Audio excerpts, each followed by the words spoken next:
bunch of folks there. Good evening. Thank you for joining us tonight for our monthly agenda setting meeting. No votes are taken at this meeting. The purpose is to discuss and decide which items move forward to be voted on November 6th business meeting. We also have a call meeting with 2 items that will be voted on tonight. If you'd like agendas, you will find them on the table just outside and to the right of the exit doors. And if you're joining us remotely, you may access an agenda at accgov.com, accgov.com. If you have a cell phone with you tonight or any other device, please turn it off or to silent.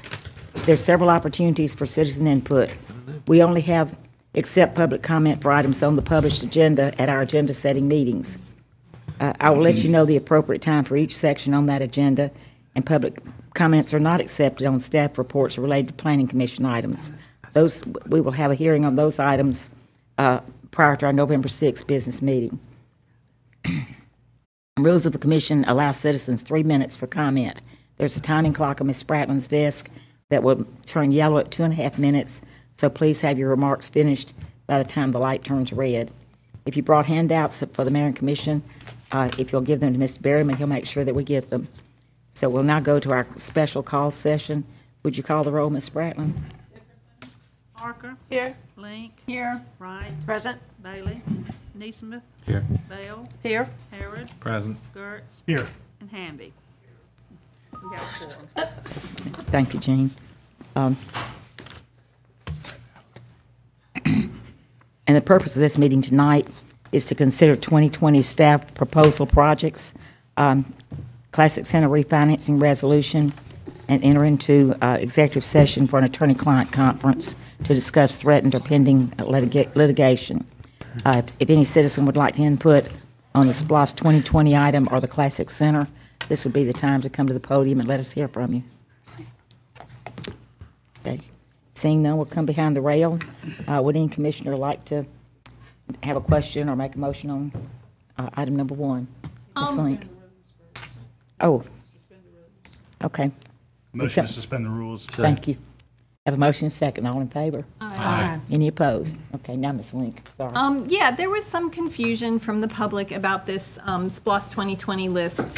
We're voting on tonight kind of a short list of items where that are staff proposed projects. And I just want to clear up any confusion about it. From what I understand, these were the staff proposed projects that the commission had requested to be removed from the big long list of 70-something projects so that we could hear presentations on them. And this vote is merely to put those projects that we requested to be put back on that list, and that whole entire list is going to be presented to the Citizens Committee. Right.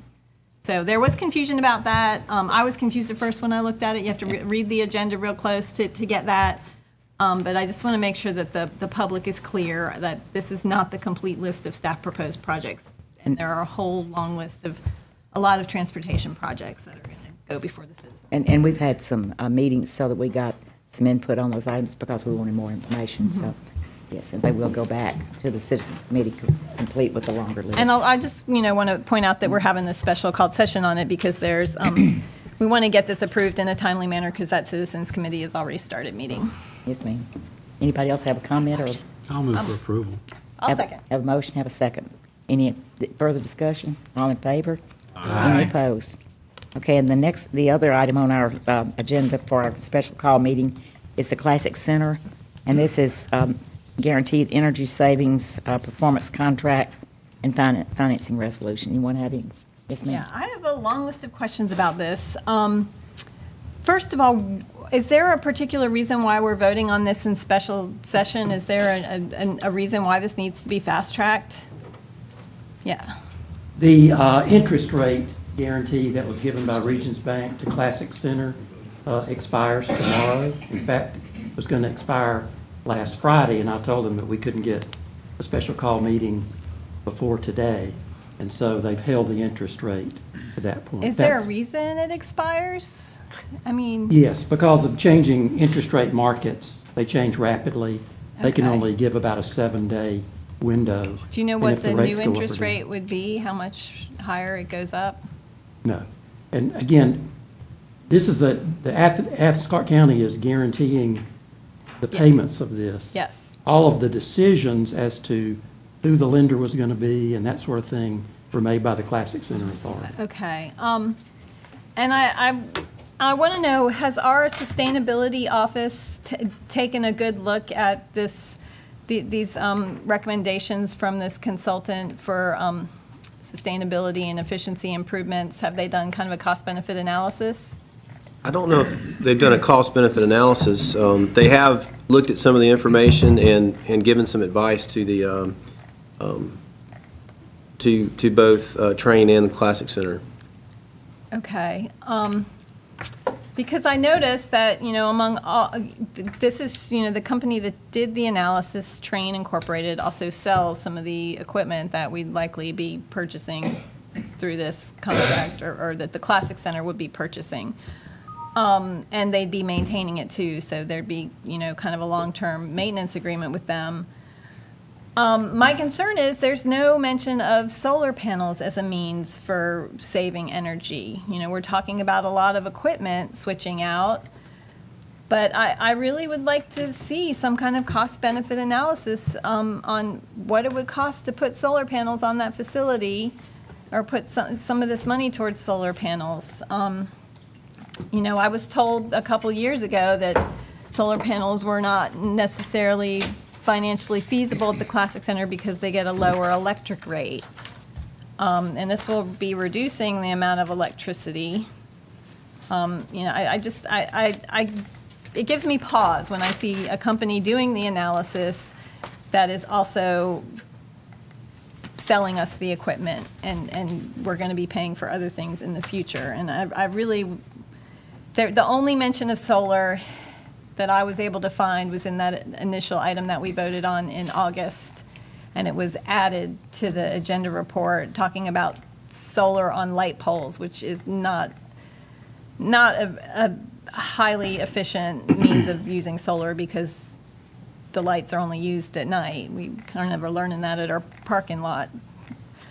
So I really would like to see more analysis of this. I'd like to understand what the actual financial payoffs for some of this equipment replacement versus, going with what is actually clean, sustainable energy, and doing something in our community that would send a message that we're serious about committing to renewable energy.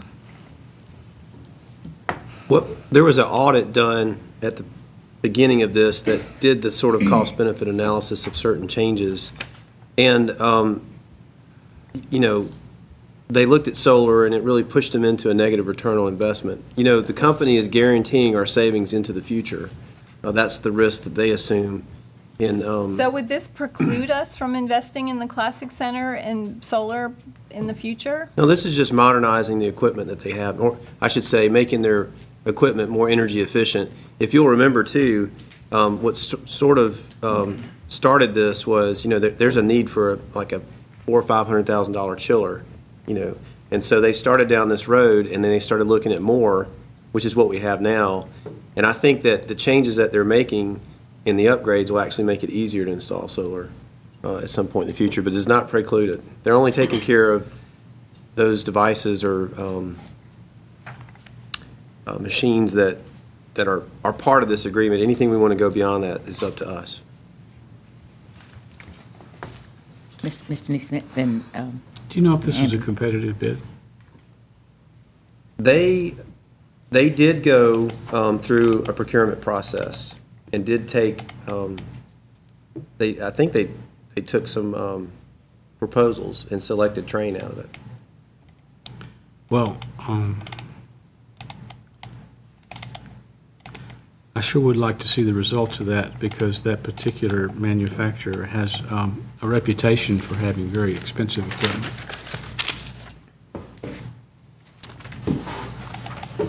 So I just would like to see that. Sure. I feel like this is, if you excuse the expression, this is a pig in a poke. I don't really know what I'm voting for here. Well, basically, the concept is that you partner with the company, they make your building more energy efficient, and compared to the long-term rates you would have otherwise paid, you are saving money over time, and you get the capital investment. That's just the basic concept behind performance contracting, what it's called. But we can give you, we can share with you the audit, we can share with you the procurement strategy.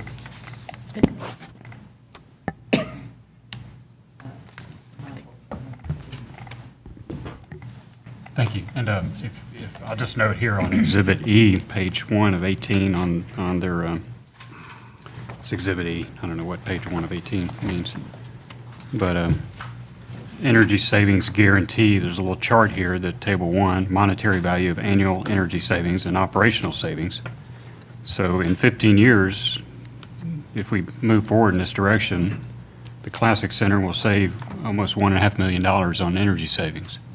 They'll save about $500,000 on operational savings for a total of almost $2 million. It just kind of makes sense to me to move forward with this to save some money. That's what it boils down to, and to make sure that the other equipment that's put in helps us save some money, but also helps protect our energy source or whatever. You know what I'm trying to say. So, Well, they're actually Yeah. replacing some equipment that would have to be replaced outside this contract. Right. They didn't do it too, that chiller. Ms. Wright? Well, I was just in the packet that we had versus the handout that's at our station, at our seats. August 7th was when we approved the request for them to enter into this. So I think some of those details, I don't remember if that was in that agenda packet or not. But we have seen this before, and I guess I thought we were reminded a little bit about how once the percentage for the bond rating was coming forward, that it would happen fast because of the rates are low now and they're rising. Any further discussion? Ms. Brown, maybe we should do a roll call on this? Oh, I'm sorry, Andy. We haven't had a motion yet. Oh, okay. I just had a quick question. So the necessity to do this now is to lock in an interest rate. That's correct? That's correct.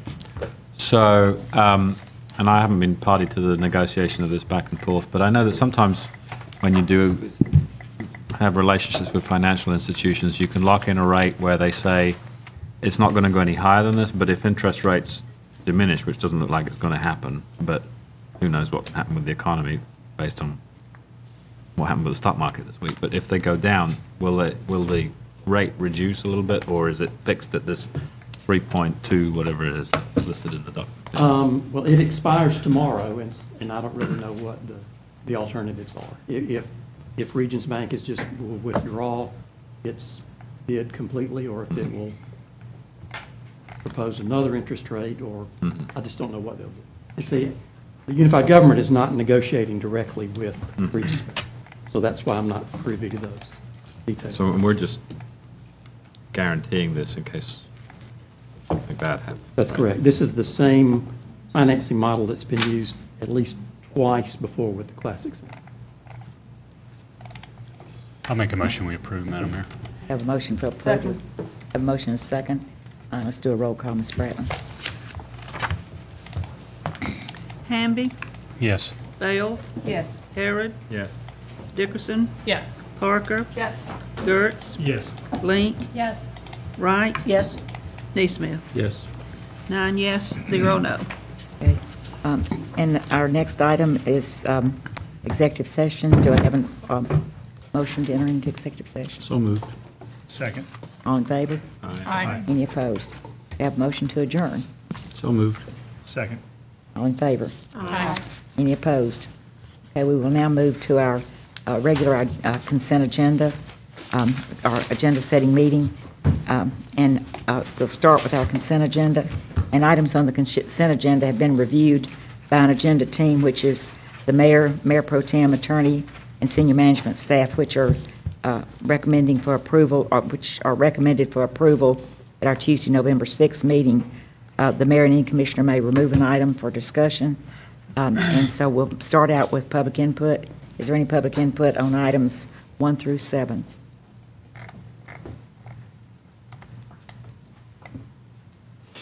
Any input? I thought I saw somebody trying to raise.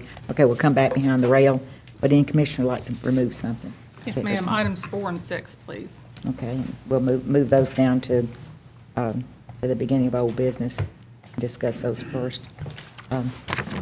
Anybody else?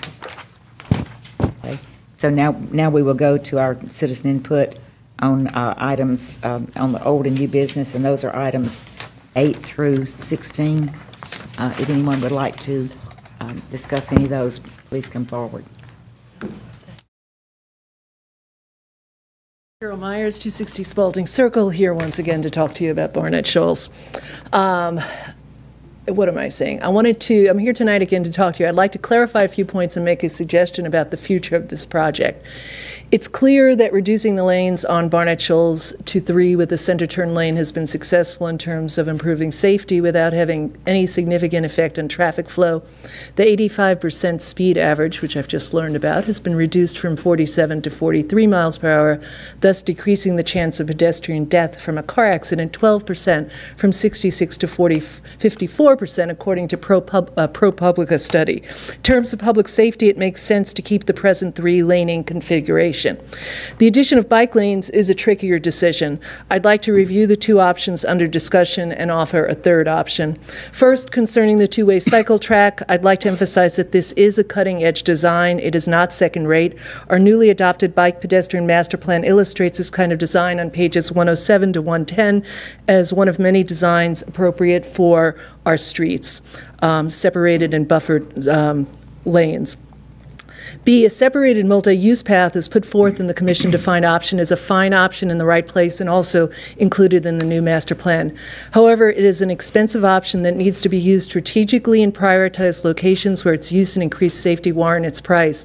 We can't multi-use path our way to a great bike ped county-wide network, and we shouldn't use them just to avoid making our roads safer. A 3rd option that would work well on Barnett Shoals that I'd like to suggest would be adding traditional bike lanes on each side of the road and keeping the 3 lanes with the turn lane in the middle. One problem with the 2-way cycle track that's presently being modeled is that it basically dead ends as you're riding away from town. Eventually, a 2-way cycle track might work wonderfully here when it joins with future bike lanes that would bring cyclists to the Barnett Shoals Elementary School area. However, that bike lane project, Project 67, is a Tier 3 project in years out. I led a bike ride this past Sunday out on College Station over to the area. I'd be the first to admit that trying to get a dozen riders across the street to the 2-way lane, which I insisted on doing, and then lead them down the dead-end Barnett Shoals, old Barnett Shoals, onto the sidewalk until we reached Old Lexington was a bit tricky and really illegal since we were on the sidewalk for a short bit. Having a bike lane on each side of the Barnett Shoals area would work for various reasons. It would make it safer for those already cycling there. It would be used by the many lycra-clad cyclists, myself included, who ride through that stretch on their way out of town. Most of these riders have not been using the 2-way trial cycle track. I'm aware of that. 3, it would provide a way for the vet students we heard from a couple of weeks ago to cycle from their apartments on Whitehall to class, something I really hadn't thought about previously because of the newness of the vet school. It would be a great natural extension of the bike lanes on College Station. And if this option is considered, I would suggest the addition of a green bike box at the traffic light at Whitehall at Barnett Shoals. I'm a pretty fearless cyclist, but moving into that left turn lane so I can ride toward Old Lexington requires more careful and courageous cycling than I have to use in most other places. Anyway, Carol, thank you for your time, and that's it.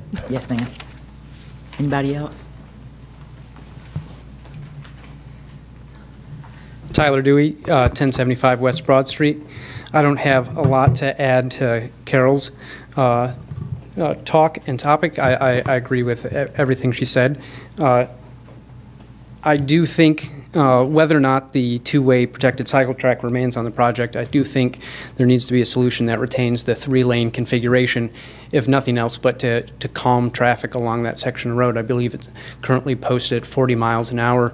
When you have 85% or the 85th percentile speed being at 47, that constitutes a very large speeding hazard. Last year, the National Transportation Safety Board, which usually investigates train and airplane crashes had noted that speeding has become such a large problem that they had to investigate speeding across the states. I believe speeding accounts for 31% of all traffic fatalities.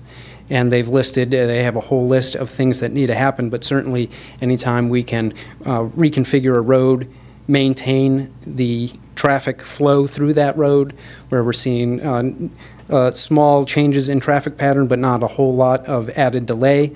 It seems to make sense to do what we can to try to reduce speeding, calm traffic, make it more of a neighborhood road while maintaining that traffic flow. Thank you. Thank you, Mr. Dewey. Anyone else? Then we'll come back behind the rail and we'll start our discussion with item number 4. Karen, Ms. Dickerson, would you like to start that? Thank you. So in looking at the agenda report, the staff indicated that the top 4 items were, on the agenda report on my computer here, the top 4 recommendations were similar to what the citizens asked, but maybe in different order. But I guess I read it differently on page 14, which is the question 7 of the survey. Staff has identified must-have in blue, highly wanted in green, and yellow, nice to have. And if you look at just the nice-haves and you see what the top 4 are in percentages, the 4th one is actually playground, not festival field. So I was just kind of curious why they counted festival field as the 4th highest must-have when it only has 27% of those who responded as having that as a must-have, and but 30% said playground was. I'm going to, and we talked a little earlier about this, and thank you. On question 6, I guess a couple things.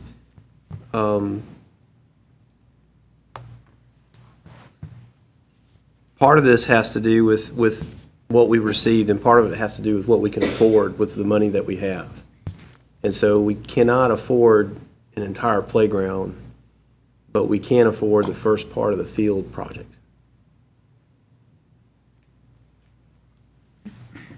And I want to reconcile these questions too, because I'm looking at question 6 and question 7 of the survey. And if I don't know if I'm misreading this or not, but the on question 6, the festival field is number 4, and the playground's a little bit lower, and the same with question 7. And I guess finally, at the end of this, you know, public input is part of the process, and user group is part of the process as well. So how much of the festival field is going to be developed? Because I read some of the comments too, and apparently there were some concerns that I guess the festival field is like an amphitheater type setup of some sort in the future. And it just, I guess I'm just trying to reconcile. You do have, I mean, you're right. The top priorities are 1 through 4 include the festival field, but when you get down to what they felt like they really must have, the top 4 included the playground, not the festival field. Gotcha. And so I'm just kind of curious why, you know, how they reconciled that, and if they're maybe I missed some information. I've got some time for the next voting meeting. I'll look and make sure I don't have any other questions about it. But no, these are all good questions, and you know, it's a mix of public input, user group input, available resources, and like for instance, the natural walking trails.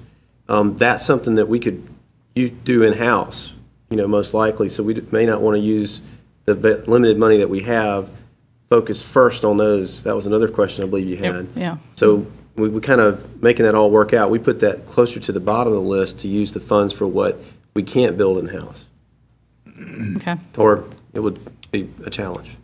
Okay. I'm okay with it going back on a consent, but I may have some other questions. I'll try to clear those up for the next meeting. Oh, we got a couple of questions, Ms. Wright and then Ms. Link.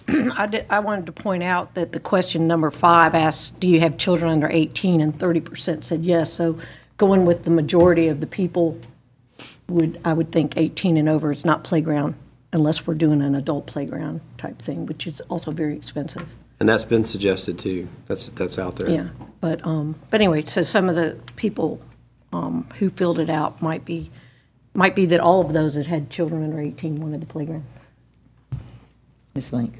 Yeah, and also, they don't have a topo map on this, but the playground is a hillside playground, so I imagine that's going to drive the cost of that playground up quite a bit. And so I can understand why, we're going to use the money we have to do what we can, and maybe reprioritize stuff a little bit. But I hope that there will be some private funds sought. I mean, hopefully we can get this done a little bit sooner. I think a playground is, absolutely necessary for any park.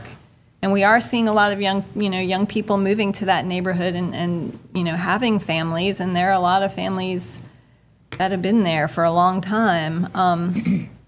So I hope that we can prioritize that playground and do what we can to find the funds for it. And I go to other cities, and you often have playgrounds that are sponsored by private entities or foundations or neighborhood groups. Or so I hope that we can prioritize that and find the money. Are y'all, Mr. Gertz, you want to add something? Just note, fortunately, there's a nearby playground at Trail Creek Park that we use sometimes. And frankly, we sort of use the boulders along the pathway as a playground. But I agree, it'd be great to kind of enhance some of these public-private partnership and beneficent opportunities too. I think we all agree with that. Are y'all okay for this? Go back on consent, Ms. Nick? Okay. Leave it on consent, Jean. Now we'll go to number 6, and you asked that one to come off, Ms. Yeah, just to kind of clarify, I had a conversation with Assistant Manager Hiss this afternoon about this. So you all have graciously agreed, at least in at this point anyway, to reappropriate the $40,000 for the governance study to the Air Service Development Initiative, which is going to include submitting for this grant. And we're basically, I guess, just so that everybody's on the same page, because by the time this grant comes through, there will be some of us that won't be at the table. So I want to make sure everybody understands. There's actually a total of 2, and you'll see this in the agenda item number 9 under new business. There's actually there was $265,000 appropriated through two different transactions by the mayor and commission to the airport, to this project. Back in $65,000, I think, in FY17, and $200,000 in FY18. And that money was used when we applied as a cash match, was used when we applied the first time to this grant last year. And although we didn't receive it, we were in line. That match is necessary, essentially, is what we found out. It was necessary to have that match, so we don't want to lose that. We have, however, spent $10,000 of that money already in trying to work through this already over the last year. So we're down to $255,000, and we're under contract with Mead and Hunt to help us do the catchment study, basically to tell us where people are flying, what markets we should be looking at, and that's about $20,000 will come out of that, and then there's $10,000 to help work on the grant applications. That's $30,000 down. So that $40,000 is necessary just to make up the difference in what we're losing in that cash match. But I do think it's important between now and the 6th that we include in this agenda report that match is there.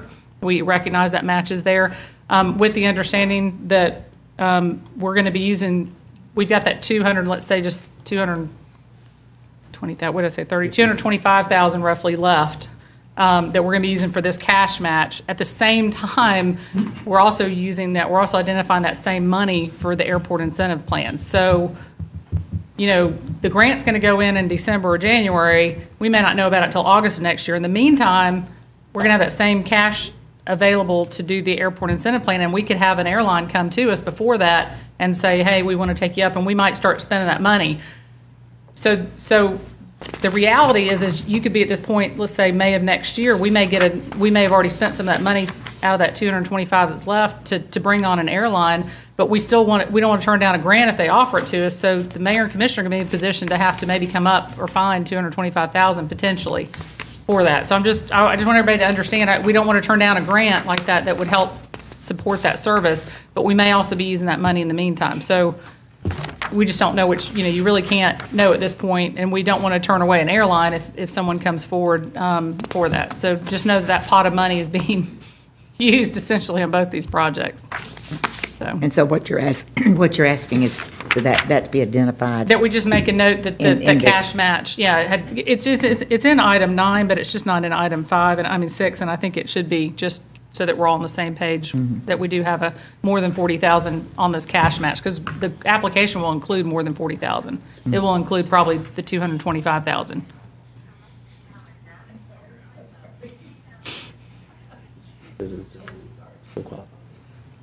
That's 2.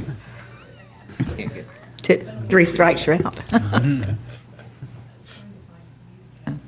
Do y'all understand what we need to do? We do. Okay.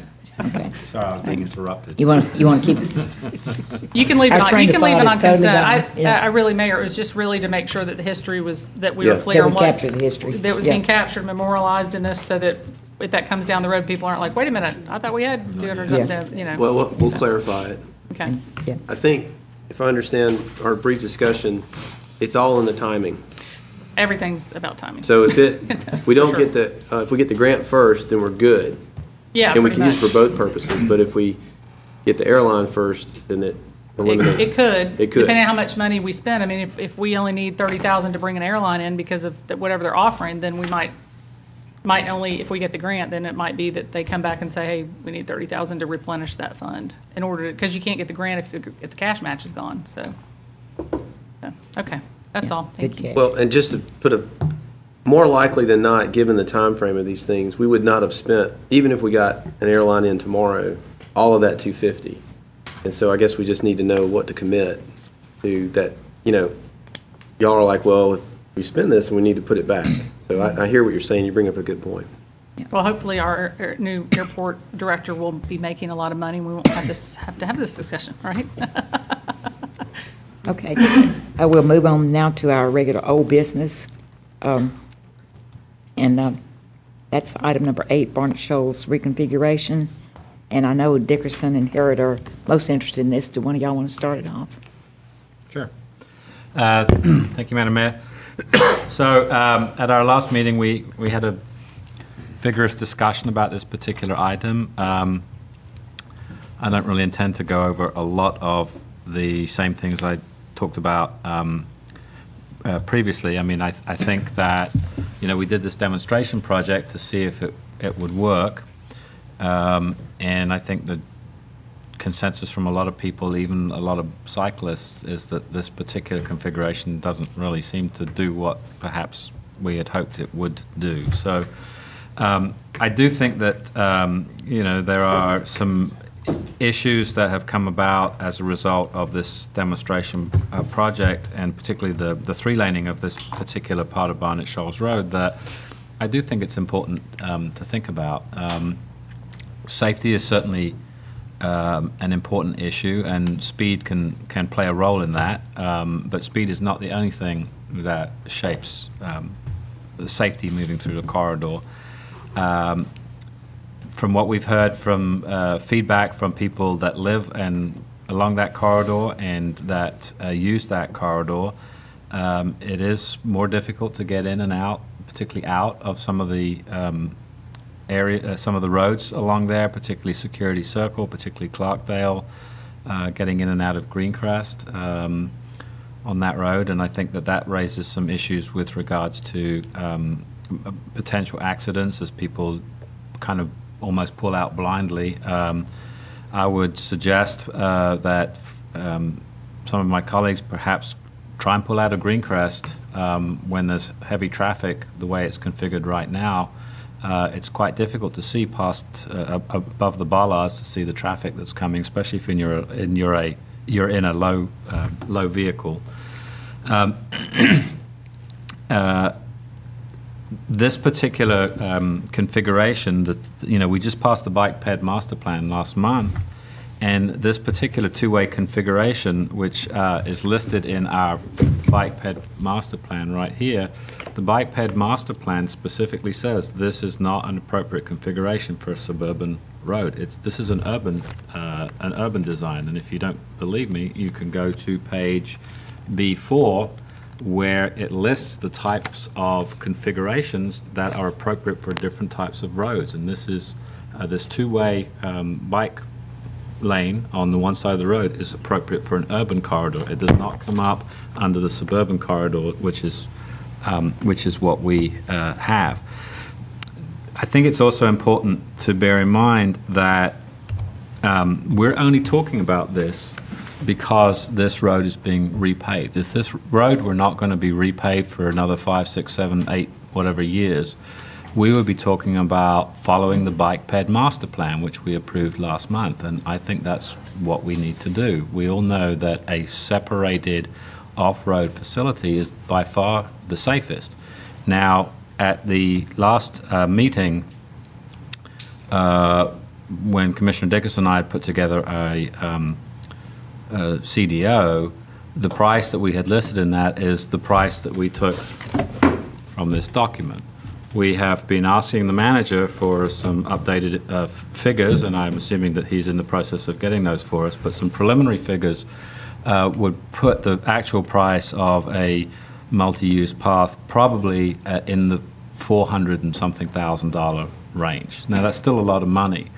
I think it's important, whilst we look at this particular project, though, to not assume that making permanent what we have out there at the moment is only going to cost $25,000.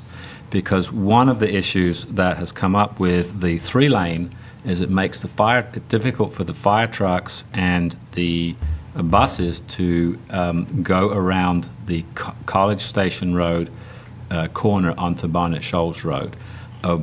Without either going into the center lane where traffic is sitting to turn left from Barnett Shoals onto College Station Road, or mounting the curb.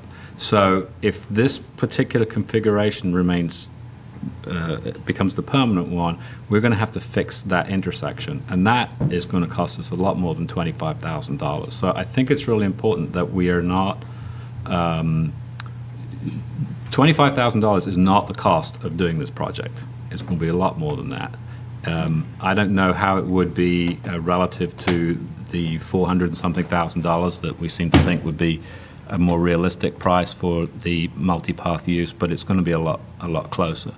One final thing I'll say, we do have some more, and I won't speak for too much longer because we've all talked about this before, but we do have some more recent data coming in. I'm not sure when these were collected, but they are collected in the last few days. What we've seen is that the average daily vehicle count that was at 17,880 before the bike lanes were installed initially, right after they were installed, it had dropped to 17,785. The last count was 17,255. That tells me people are avoiding this intersection, and they're going in other places. So when we think about this intersection, it's important to not focus just upon this intersection, but also to think about the knock-on consequences of doing this project on some of the other ways from the east side to downtown or other parts of the county.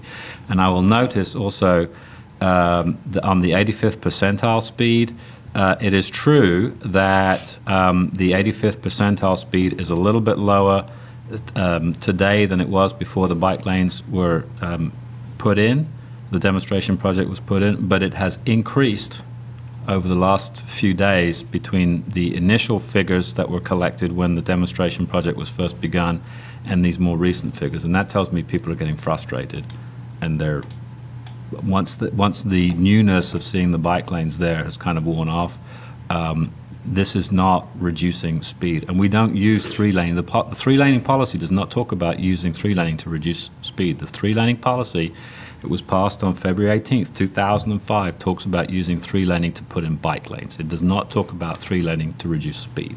So I think that we need to follow our policy. I think we need to follow our bike ped master plan. And most importantly, we're always talking about we need public input, we need public input, we need public input. We've had about 1,000 people comment on this, and those people that move through this intersection and use this corridor most frequently are 3 to 1 against what we have out there. And I think it would be pretty outrageous for us to ignore that public comment. So that's all I have to say about this. Anybody else? Thank you. Yeah, Mayor, thank you. So for the past couple of weeks, Commissioner Harrod and I have been engaging somewhat robustly in conversations with the manager's office about the three-lane policy. And I wanted to share this because this is something that the future commission is going to have to address, I think needs to address. And the mayor was party to some of these conversations. She's aware of this as well. But it's our opinion, based on the literal reading of the three-lane policy, that it doesn't meet the criterion for conversion. We don't really have a lot of confidence in the data that staff's providing us. It doesn't accurately reflect the traffic volume along the corridor. For example, in our own analysis, we learned the traffic counts referenced in May courts that were supposedly occurring along this segment of Barnett Shoals Road are actually not for this segment of road, and although they're listed in May courts, which is an approved plan.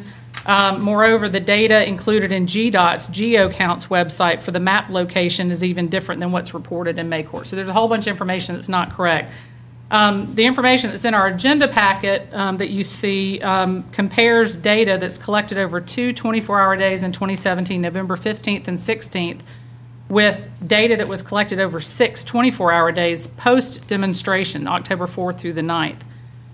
First, the data should be compared as 2 24-hour days in 2017 against 2 24-hour days in 2018 pre the demo, if you want to have an apples-to-apples comparison.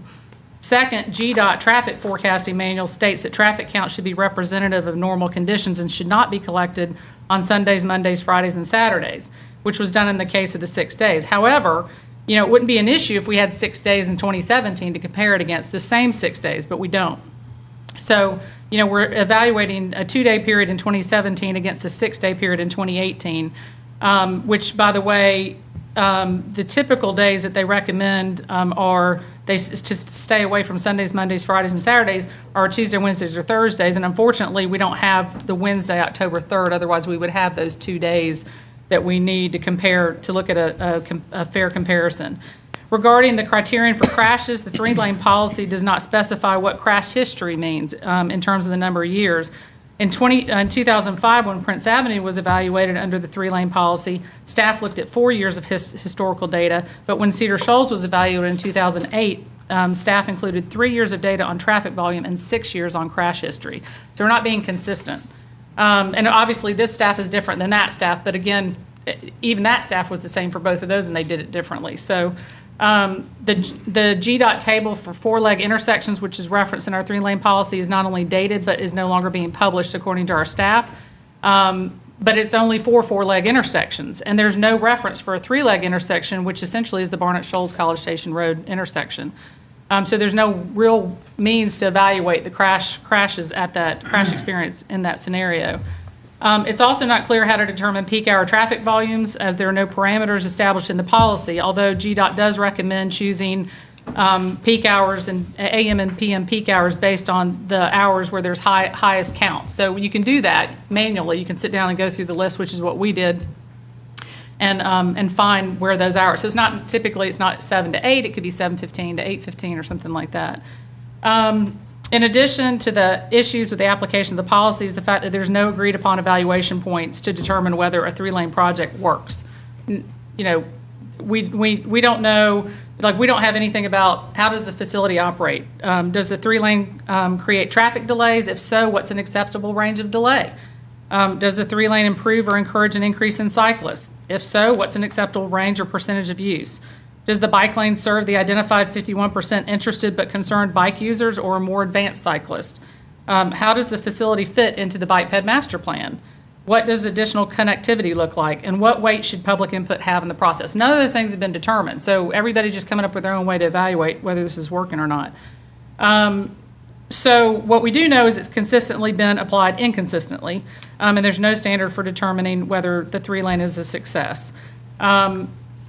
The three-lane policy literally needs to be rewritten. I mean, it's horrendous to go through. I know staff has been frustrated with it. We've been frustrated with it.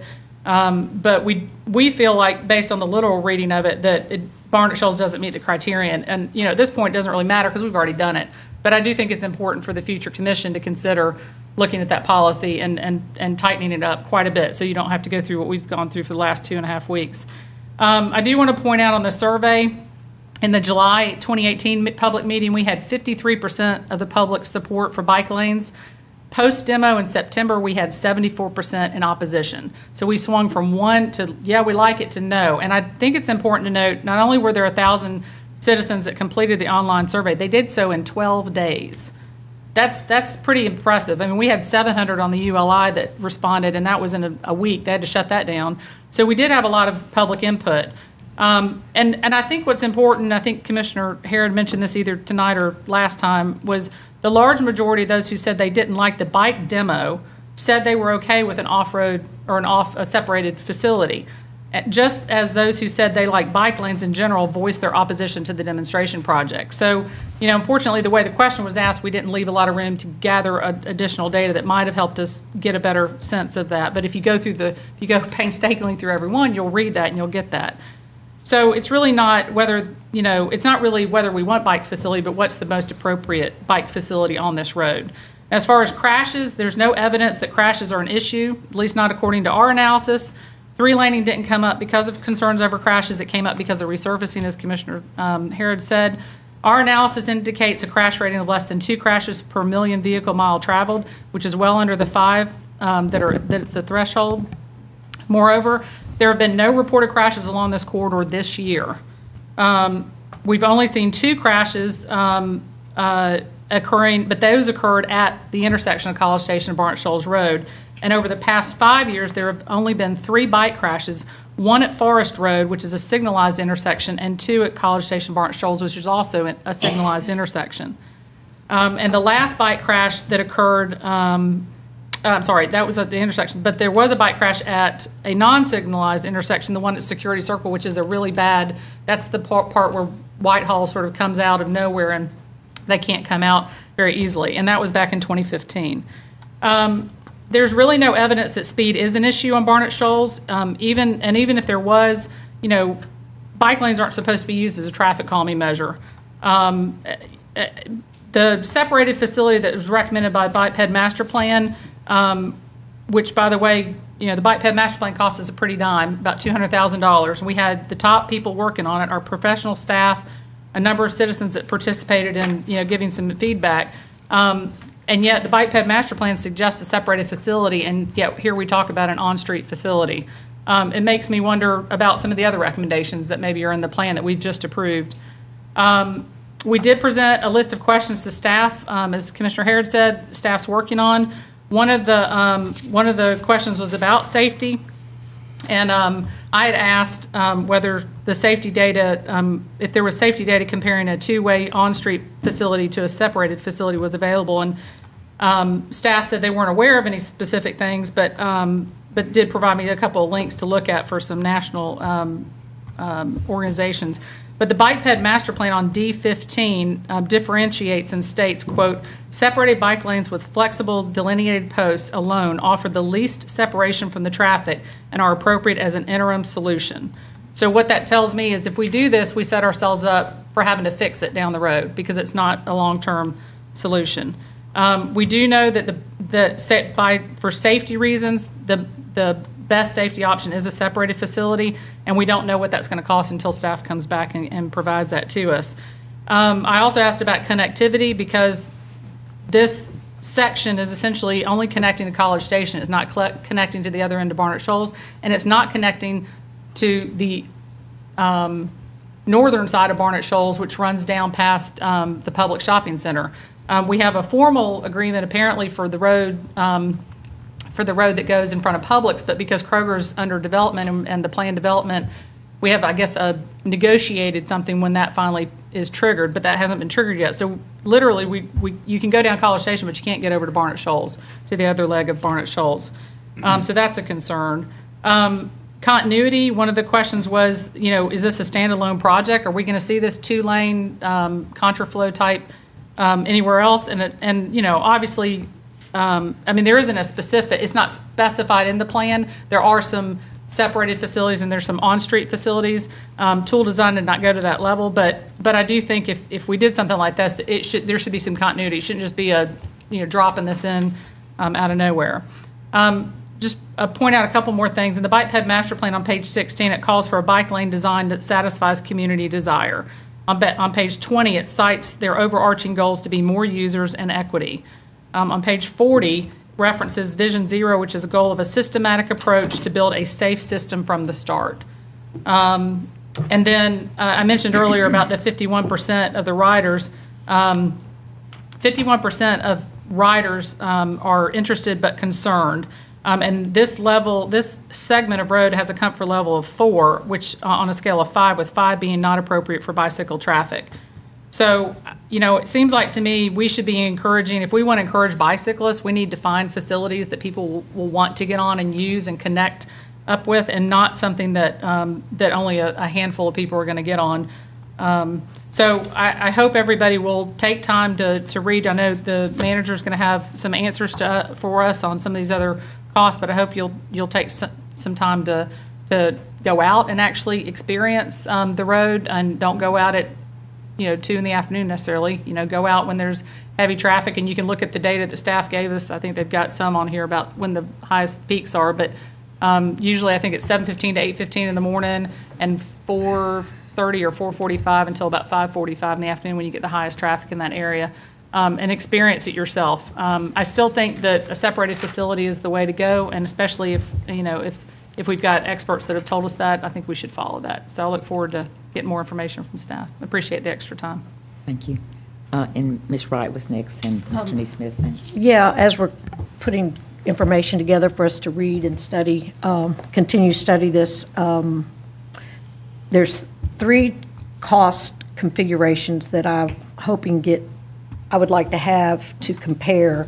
I guess what I'm hearing is that Commissioner Dickerson and Harrod have the same commission-defined option coming forward on this, but yet we're waiting to see what would be the price for that. I think probably once we have some more concrete figures from the manager's office, that will probably be amended. Okay, so I'm going to call that the commission-defined option because that money is being allocated. I'm curious, I would like to see what the current configuration costs, including the updates, because at College Station and Barnett Shoals, that intersection I don't think is painted, and I think Commissioner Harrod alluded to it, that there's more that will be painted, and it might not really be $25,000. I'd like to know what the current configuration costs.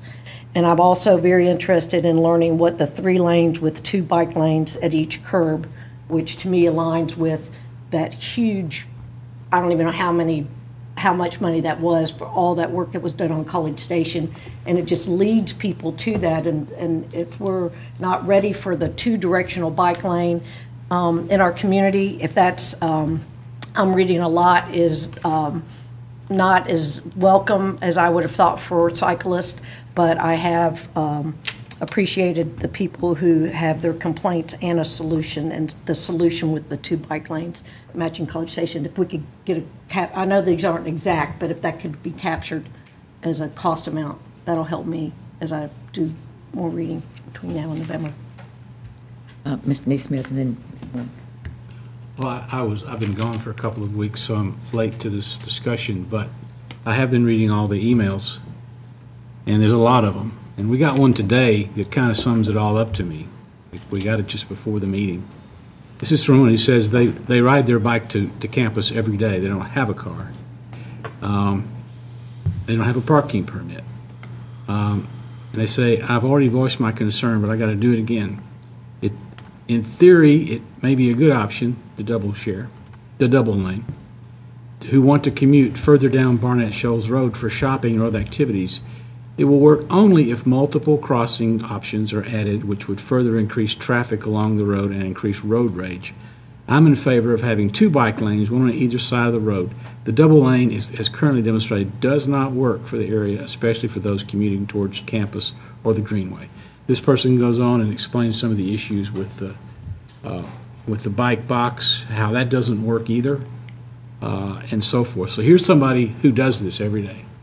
They're probably, this is going to be that rare person who has actually used the demonstration project to bike to campus every day, and they say it's dangerous. I'm much more afraid now than I ever was. Please change it. So, I don't think I think this demonstration project did what it should do, which is to prove that this is not a feasible solution. Thank you, Ms. Neesmith. Ms. Link. Yeah, I have similar inquiries about the bike lanes on either side. I mean, it's clear that the three-laning itself is not having a significant negative actual car traffic impact, and it actually has had some positive impact in calming that traffic, which is still 85% of it is going significantly higher than the speed limit. So, it's clear there was a speeding problem on that road. And true, our three-laning, our road diet project isn't necessarily about traffic calming, it's about bike lanes. So now that we're repaving this road, let's figure out how to use that repaving process for bike lanes. In a perfect world, we would have all the funds in the world and all the right-of-way in the world to get our off-road bike paths on either side of every major corridor in town, but we have limited funds, and we need to be selective. I mean, that's part of the reason I questioned the necessity of bike lanes on Boulevard, because I felt like those funds could be used somewhere else where bike lanes are absolutely necessary. So, I think we need to be pragmatic about these solutions, and there is definitely a need for a bike route that it is connected. I would argue that it is connected. It's connected to College Station, which we invested a lot in getting bike lanes on that entire corridor. And soon enough, it will be connected to the rest of Barnett Shoals. I don't think it'll be too long before they redo that project, that Kroger project. So I would argue that, yeah, we do need to look at these lanes on either side. And I have had several conversations with avid cyclists who have brought this up too. And driving along the corridor myself, yeah, it is a little bit harrowing to see that bike coming straight at you. And I could imagine as a cyclist being in that outer lane that's adjacent to the car coming at you, I bet that's harrowing too. And we have heard from plenty of cyclists who say that they don't necessarily feel safe in that configuration. And actually, when I was riding down Barnett Shoals Road, I saw a cyclist on the other side of the road riding in the lane with traffic. So I really think maybe, this community was not ready for this design, and maybe this design is not appropriate for a road that does have so many curb cuts and is so high speed.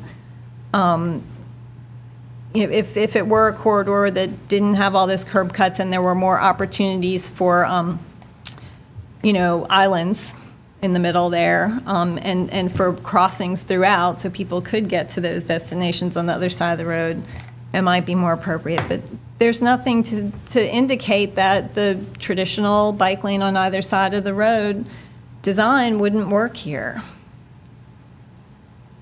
Anybody else wish to speak? Ms. Terry. Well, I'll just say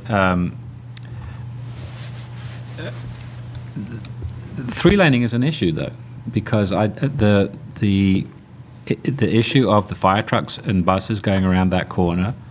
If that road, if that corner has to be re-engineered, there is a big oak tree on that corner that I'm sure we're going to get into the root system of that. But three-laning is causing some issues. It is causing some issues for people trying to get out of those on Clarkedale, on Greencrest, on Security Circle. It is causing some issues of people coming from South Barnett Shoals Road, coming around the intersection across from the old Jot 'em Down barbecue place. And frankly, the issue that we agreed upon as a commission was we were going to do a demonstration project to look at the two bike lanes on the one side of the road. And now we're moving the goalposts because some of us don't like what the demonstration project has shown, which is that it doesn't work out there. So I would have absolutely no problem whatsoever with configuring the road back the way it was before and putting sharrows on either side and as an interim measure until we can do what it says in the bike master plan. But I think trying to shoehorn bike lanes into that road as basically a cheap project because we think we can do it for $25,000 and then take what it would have cost and spend that money elsewhere. I think, again, we're being shortchanged out here. I think people in our part of the county deserve what the bike bed master plan says they should have. Ms. Dickers. Two more points. And again, this goes back to the data. We're supposed to be at a 20,000 vehicle per day threshold in order for it to trigger, to say that we qualify. And you project that out over time. But if you look at October 5th, which was a Friday, or even Thursday, October 4th, we're already 18,500. If you project that out, there's no doubt we'll be at 20,000, even with the growth rate. I think at least for sure at the 19, maybe at the 18.5, we'd be nipping at the heels. So again, our policy says we're supposed to meet all the criteria. I don't think we met all of it. That's my personal opinion based on the analysis. I spent 2 weeks looking at this data. So I will respond to Commissioner Link's comment that there's no indication that this would not work. I will point to Cedar Shoals Drive, which is a 3-lane with delineated bike facilities on both sides, which is essentially what what everybody's talking about. And you will note that it is listed as number 5 on our bicycle improvement projects recommended for T-SPLOST money at a cost of $952,000 up to as much as $4.9 million to fix that project because nobody's using it, or there are not a lot of people using it because it's not working. I don't think we need to do this the wrong way the first time. We need to fix it and do it the right way the first time. So everybody looks at that.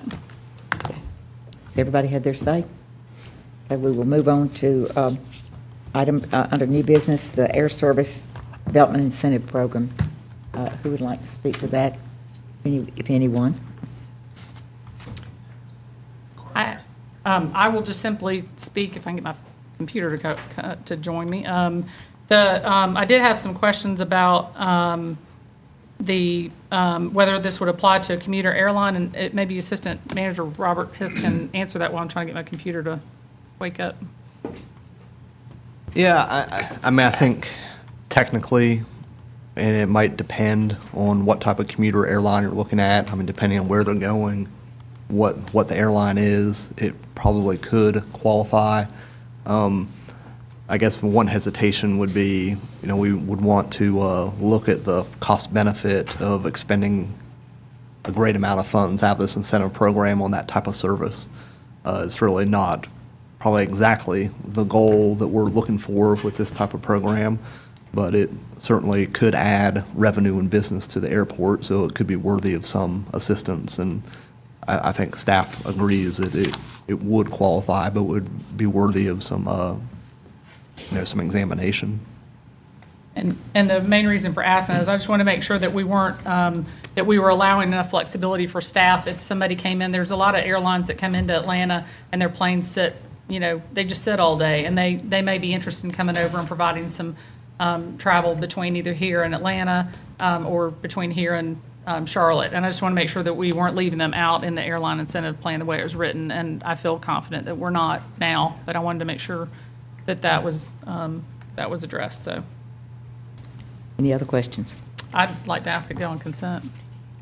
Y'all okay with consent? Okay. That goes on consent. Number 10 is our,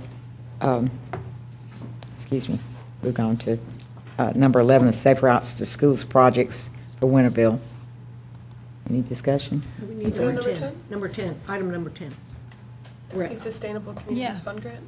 I'm sorry, I just confused myself. Yeah, but let's talk about number 10, whoever wants to talk about that. I'll talk about it. Ms. Link. One of my favorite topics. This grant is going to help some folks in the West Broad neighborhood upgrade their toilets to low-flow toilets and save some folks a lot of money, save some water.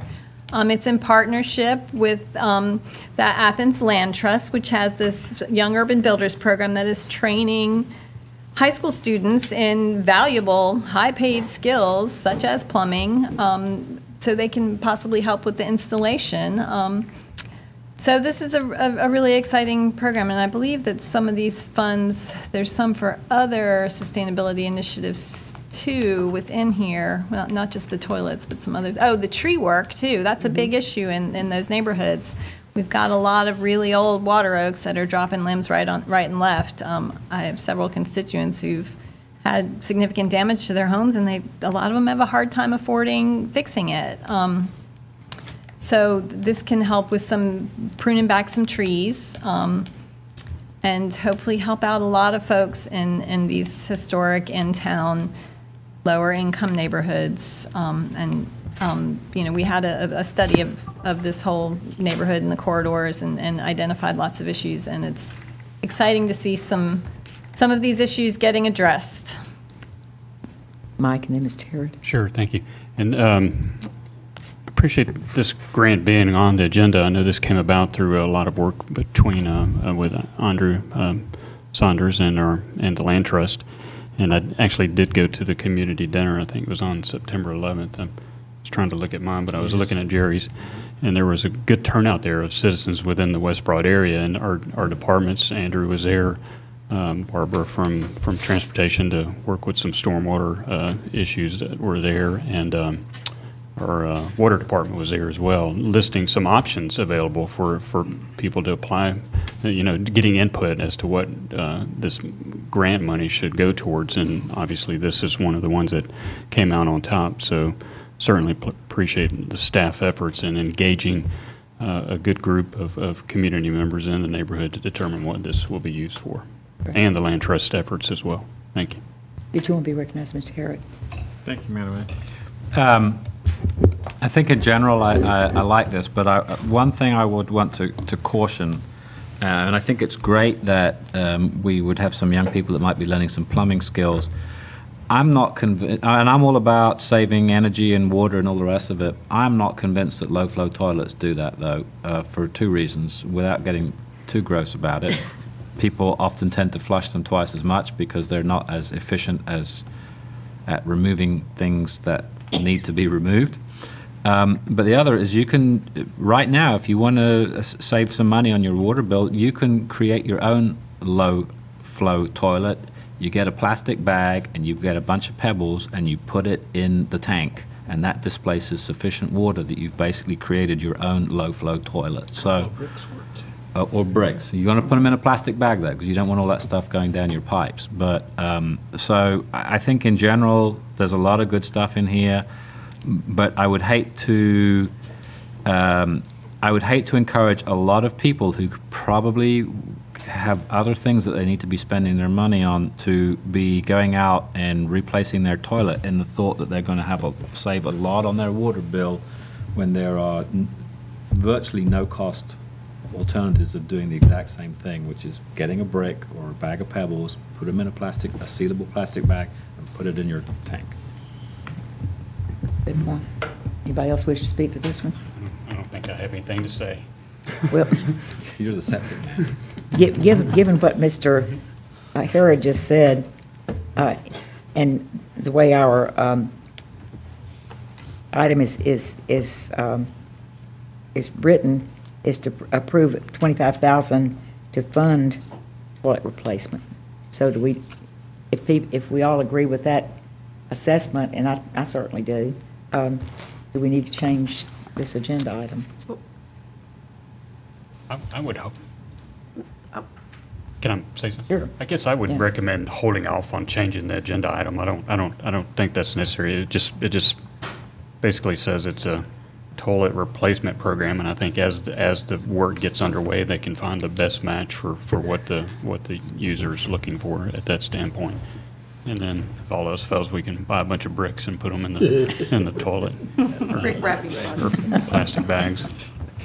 Hey, Rick, kind of sad. I mean, I think it's in Facts and Issues number 9. It talks about how the toilet program is really also meant to be a pilot project as well. So this is something that public utilities, working with residents and examining some of the cost benefits, we can always come back and see how this may be working or not working and how it can be replicated or not throughout the community. Yeah. Well, one of the things, I've thought there are probably toilets that need to be replaced because they're not working well, Yeah.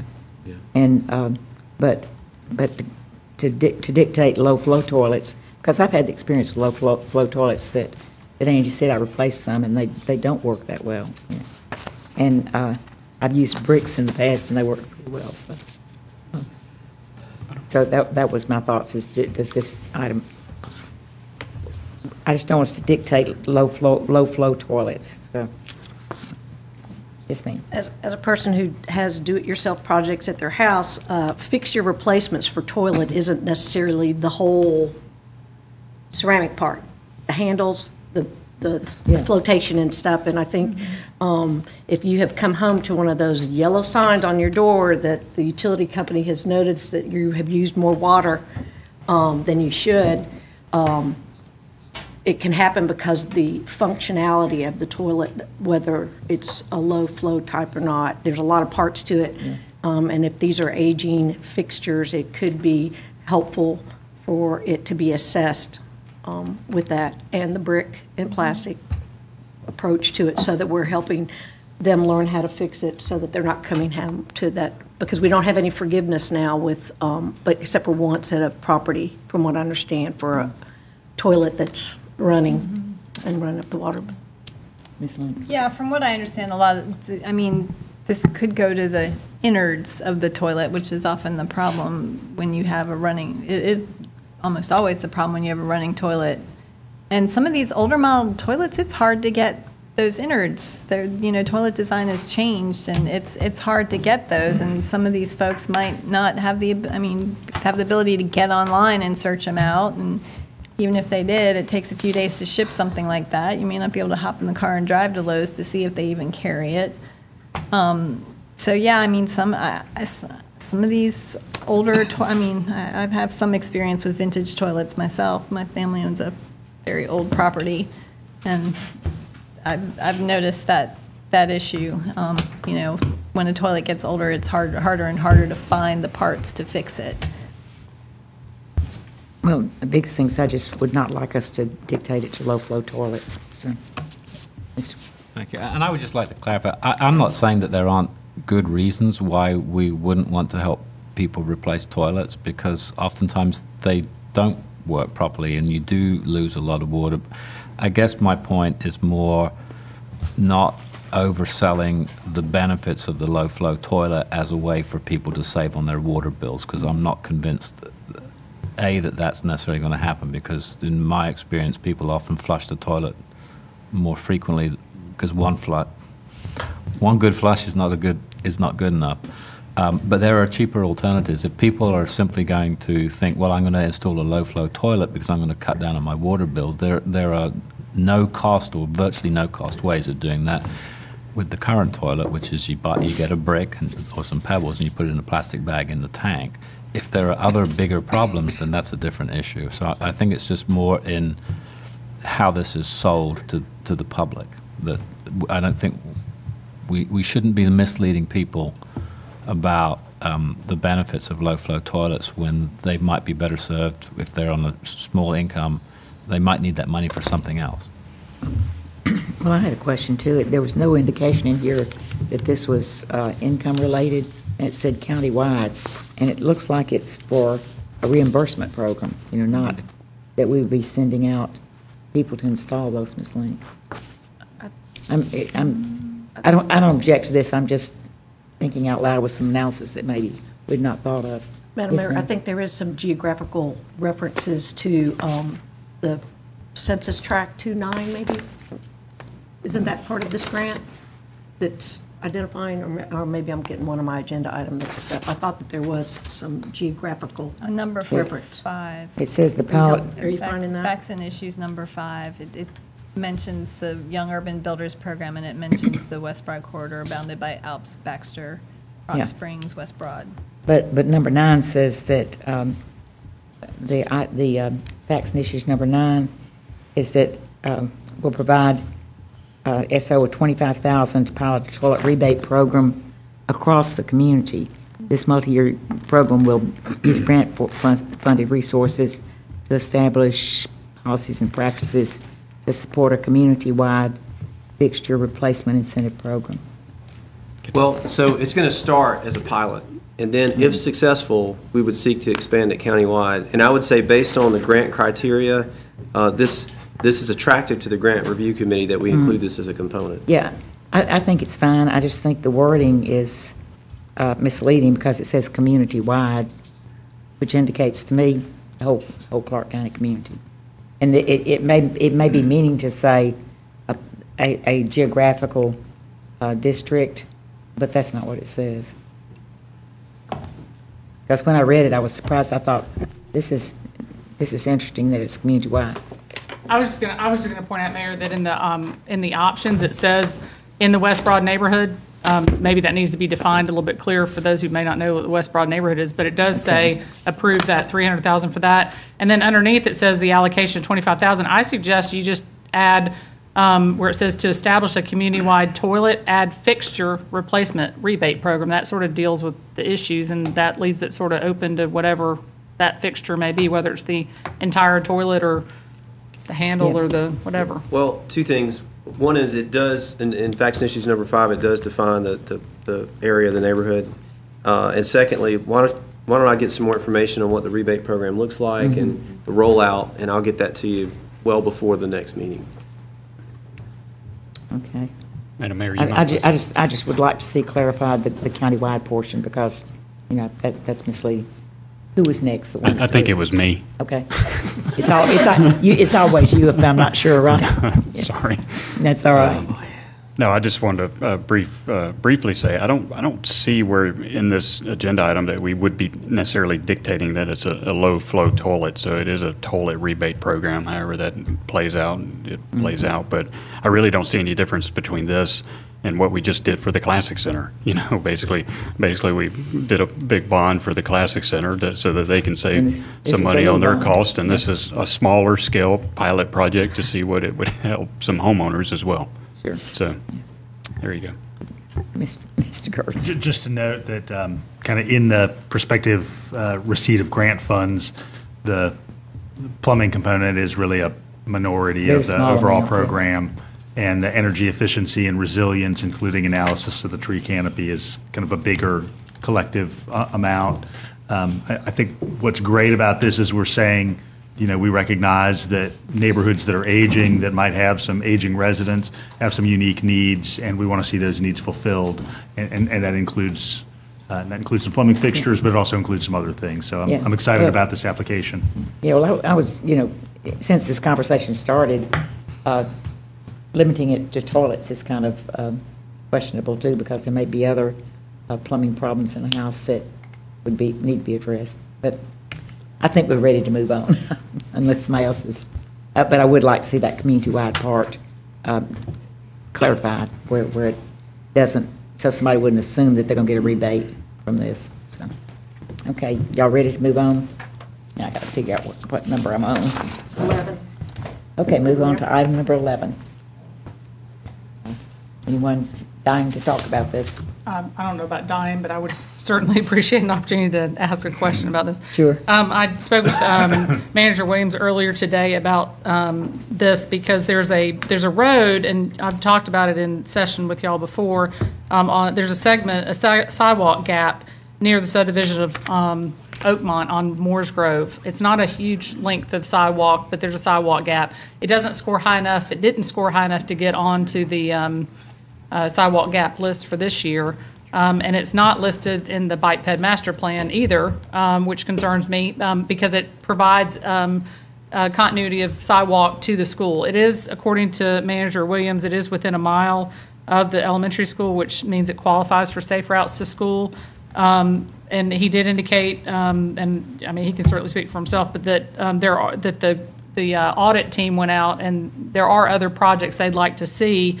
But apparently our staff, our in-house construction crew could do it for roughly about $86,000. That would eat up the remainder of the money. I don't personally think it would cost that much. I actually did have a conversation with a gentleman out there who said he had spoken with Mayor Dodd Farrell, and I think the mayor of Winterville sometimes uses Oglethorpe County crews to do work, and apparently the figure that was thrown out was that Oglethorpe could do it for 10. So I would like to ask the manager to look into whether or not Oglethorpe County crews could do it for less, if they could meet the standard, and maybe I could do a commission-defined option to bring that piece in, so that we connect those kids that are coming from Oakmont to the school through this project, and that wouldn't eat up all the funds that way. We might want to hire them to do a lot of our sidewalks. Right, well, thank you. I have a question for the manager, given the adjacency of this and the segment of Firefly that's going to move through Winterville proper. Would there be any reasonable validity in bidding those awards kind of as a lump? Well, I see what you're saying. Yeah, when we actually go to bid. Well, I'd have to go back and look at the schedule. But based on the cost that we've seen, Drew is confident that our crews would deliver it for less cost. Okay. Just, Oh, I missed that this was an internal project. well, That's helpful. Well, no, I'm sorry. We might be getting two things mixed up. Sorry. You're talking about the first 83,000, not the Moores Grove segment. That's right. Yes. We may have to wait some time now before that's bid out. I'd say at least 4 months. Okay. I'd just be interested in staff's analysis of any cost savings that we might realize, just mobilizing one crew in that location. Now, thinking back on it, those short-term projects is in-house construction. The other stuff, the longer-term stuff, might be more involved and would be external. So everything that's being talked about tonight, including Commissioner Dickerson, is with our internal staff doing the work. Okay. Sorry, I got confused here. Did you get your question answered about the sidewalk? I'm going to get it answered, Yeah, I think. yeah, because I mean, it just makes sense Yes, to. you will. If we can spend a small amount of money and get that finished within the sidewalk money we've got, do it. Okay. And we're still, just while we're talking about Firefly, negotiating the rights of way, held down so that we know we have the land. Then we go to final construction plans. That's going to take some time. And then actually bidding it out. So we are some months away from that. Anybody else want to talk about this one before we move on? Ma'am? Yeah, I think so, yeah. And number 12 is pedestrian safety improvements, more getting kids to school safely. Anybody want to? You haven't said anything, Mariah, so I'll let you go first. Shocker, I know. Thank you. I just wanted to express my support for this project. I've received a lot of feedback from parents with children at the school who are concerned about safety crossing at this point, and generally getting to, having walkability for kids who live within close proximity to the school. I did want to ask, though, just one piece of clarification, how this will not impact the budget at all. And are we on Gaines School at Hillsborough? Yeah, we're on item number 11, right? Well, or number 12. My understanding is that the school is going to help pay for those improvements. Oh, okay, great. Yeah. So it's a partnership. Gotcha. Thank you. Of course, everything will go back once they reoccupy. Ms. Wright? Yeah, on that note, on the options, it refers to the timeline being item number 7, but I think it's number 6. Am I getting that right? You're right. Manager? So number 6 says, when Hillsman's new building is done and the students go back to the original Gaines, 870 Gaines School, that the mid-block crossway and associated improvements will be removed. And would it be appropriate if we did a commission-defined option that said could be removed, because there could still be significant pedestrian traffic that continues there? Is there some pros and cons you can share about it having to come back down? Well, I will say that, we don't know exactly what the future of that facility will be, and I think we'll learn about that here pretty soon. I know with this construction, with what we plan to do here, we're just going to put down paint right down on the road, which is designed within about a year worth of use on that road. It's going to be fading and deteriorating. So by about a year from now, we're going to be needing to make a permanent decision anyways. Okay, because I had heard, and this could have been in, Robert, while we're in the SPLOST meetings, is that the new, there was another crosswalk maybe closer towards Lexington Road that's getting significant usage. And I know that middle school students are going to, more of them are walking, coming and going to school, where the elementary school students, when they were there, there was more car riders and bus traffic too. So it could be just the nature of that age group that needs this here now. But it wouldn't hurt anything to change it to could, and then it wouldn't be mandated. It wouldn't be mandated, but I'm just thinking about this, but staff would have to have some threshold to either keep it or not keep it. Right. Let's see how it goes, and if it's effective, and once they go back, if there's a need for it, then we could come back to you and say, well, let's make this permanent. And the school district could still be the funders for that. Perhaps. Because depending on what that building's used for, it might be something to be very necessary. So, okay. That's Y'all want to okay. let that on Commissioner consent? Harrod. Oh, Mr. Harrod. Thank you, Madam Mayor. So one half of this is in the district that I represent, and the other half is in the district that Commissioner Parker represents. So I'm also very enthusiastic about this, but I had the same question that Commissioner Wright did, which is why, because the school is still going to be there, so why take it out? Now, there is another one that's a little bit, you're correct, it's a little bit further closer to Cherokee, Gaines, Lexington intersection. It's right in front of the McDonald's. And that's has helped people cross back and forth, particularly on one side is largely commercial, on the other side is apartment complexes, and so especially with smaller children trying to cross back and forth. But I would be interested in an option that leaves the option open to keep this rather than mandating that it's removed.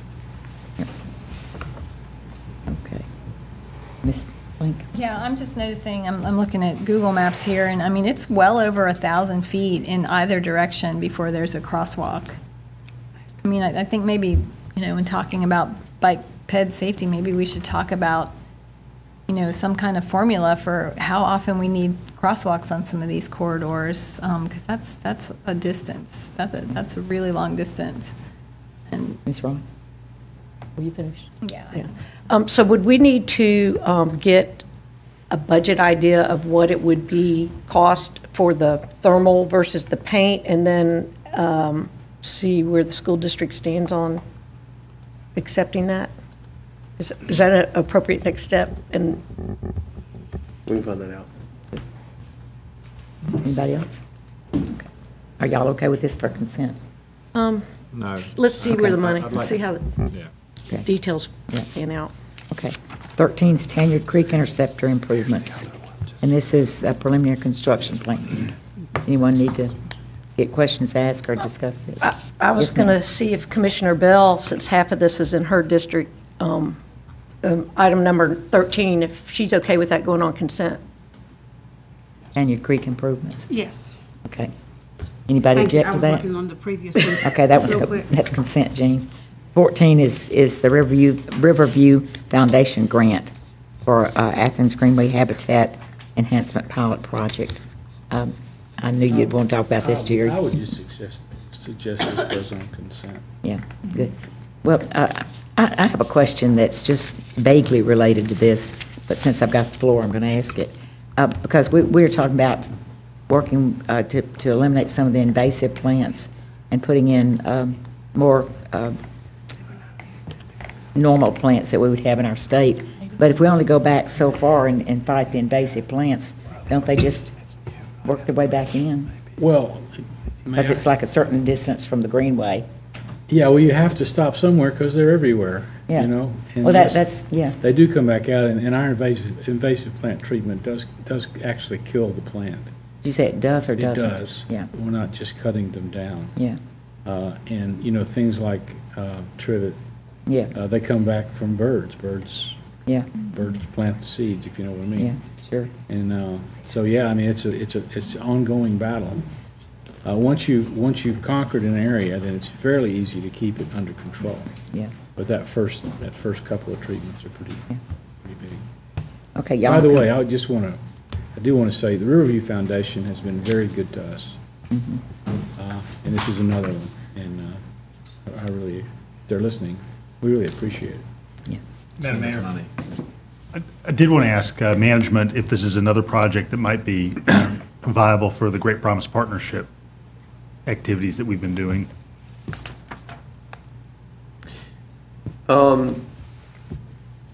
We can talk to Andrew.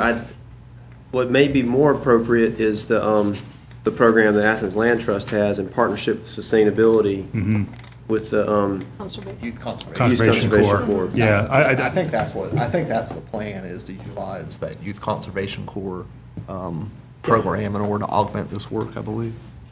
Yeah, could you just verify that's the case for me? Yeah, the Yes, sir. Greenway Commission has been doing this for a couple of years now, and they use a conservation corps. They get kids out there, give them real jobs, train them in something that may or might not be useful, but they actually work and make money. So I'm certain that's That's a the good plan thing. here. I think. And I think the review actually requires it. It's great. Kelly, I'll tell you, I was out at Solid Waste this week, and they've got one of the Great Promise Partnership students out there. And Suki said he's just doing a wonderful job, and he's very happy. So, That's good to hear. yeah, that is good to hear. Is he at the Hancock Industrial site? Yes, Is it the- right. Okay, are y'all all right with that one, B, consent? Consent. Okay. And 15 is items for discussion with the local delegation. Anybody want to talk about that one?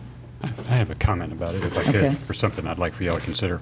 I was just noticing here, we've talked about toilets, evasive plants, bicycle lanes. We've kind of run the gamut tonight, and everybody's been chatty about it.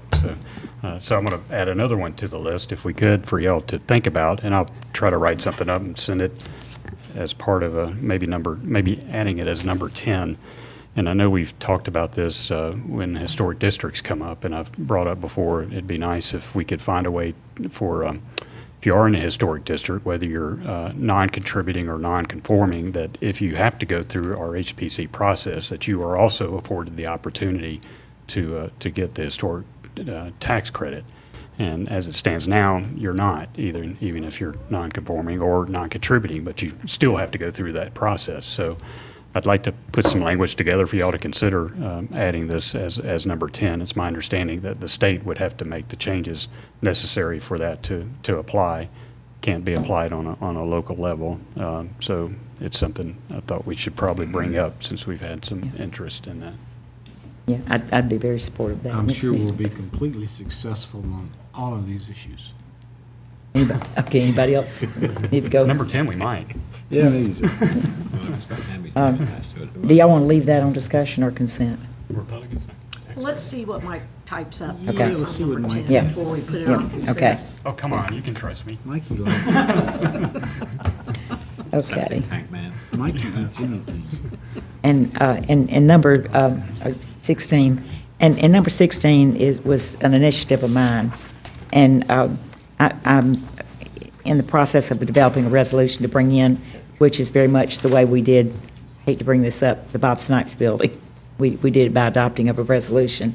And of course, the tag office management is extremely supportive of this.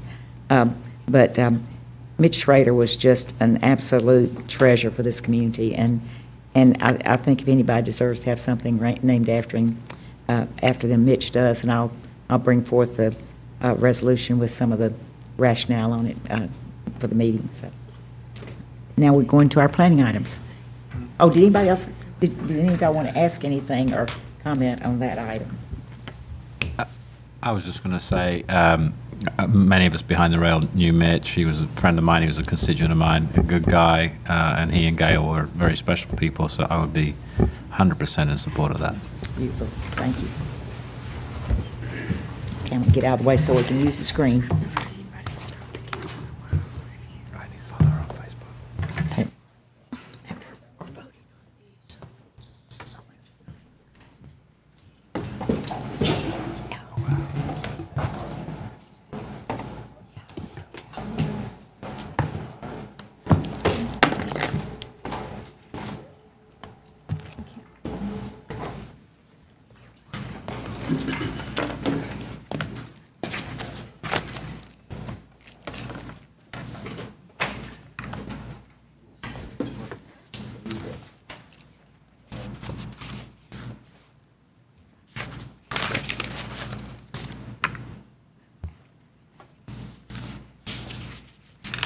Brad, we're ready whenever you are. Okay, I'm ready. I have two for you this evening.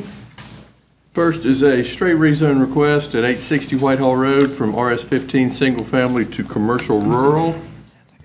Allows for commercial uses on the subject property, which this property currently and has for many years contained a commercial building. It's just, it has been vacant for a period of time. They are limited based on non-conforming status as to what they can do with it in terms of renovation. It is in a rural future land use classification area, which is appropriate with the CR zoning they're asking for, and it is the same as I'll show you in a minute with the abutting properties to the south and west of it. With it being non-binding, typically there are no binding plans or voluntary zoning conditions. You will see there is one condition that is coming out of the Planning Commission recommendation, however. You see the property here in the red box, currently zoned RS15, but kind of the lavender color to the south and west, and that is all commercial rural and would be the same designation that they are asking for. An aerial view of the property, survey of the building and the parking that is there now, and a picture of its current condition.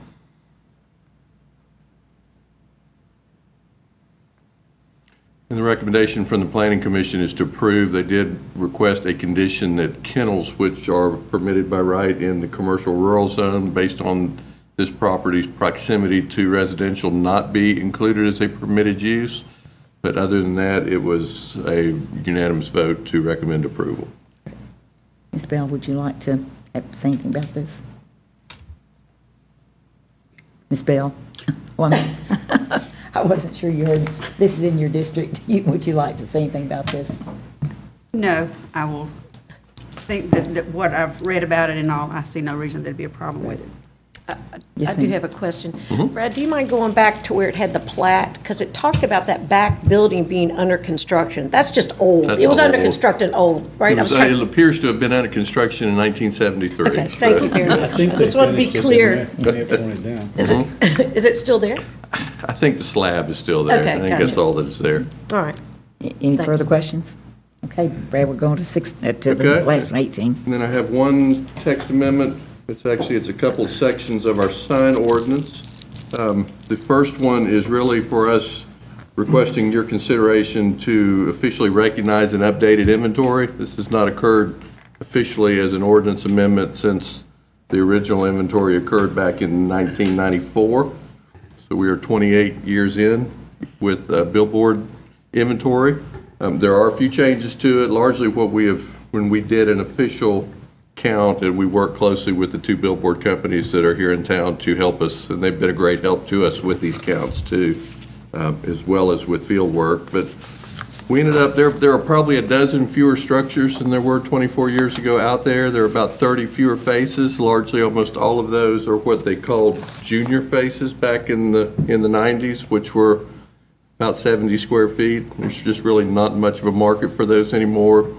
That's why they have just over time disappeared. There are no vouchers in place for them, and so the revised inventory does actually reduce those board numbers by about 8 or 9% total, and they're almost all juniors. The other section that we're asking to include in the sign ordinance deals with vouchers for billboards. This was a program that was implemented with the adoption of the sign ordinance in the 90s, but it was implemented as a policy. It shows up in minutes of a mayor or a CEO and commission meeting at that point, and there was typed language, and I think we've included that for your consideration, but it does not appear as official ordinance text in our sign ordinance. So we're simply asking for that language to be pulled into the ordinance as well. We're not changing any of it, but it's a little easier for it to be there. And those are the only changes we're recommending at this point.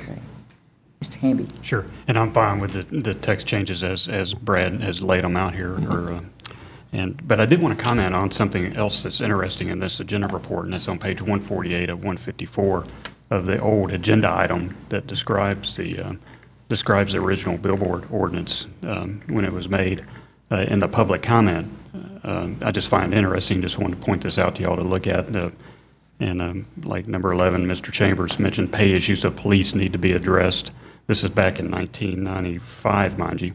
Pay issues need to be addressed. Mr. James, don't close down neighborhood swimming pools. Myron Davis, look at improving Memorial Park Zoo, not closing it down.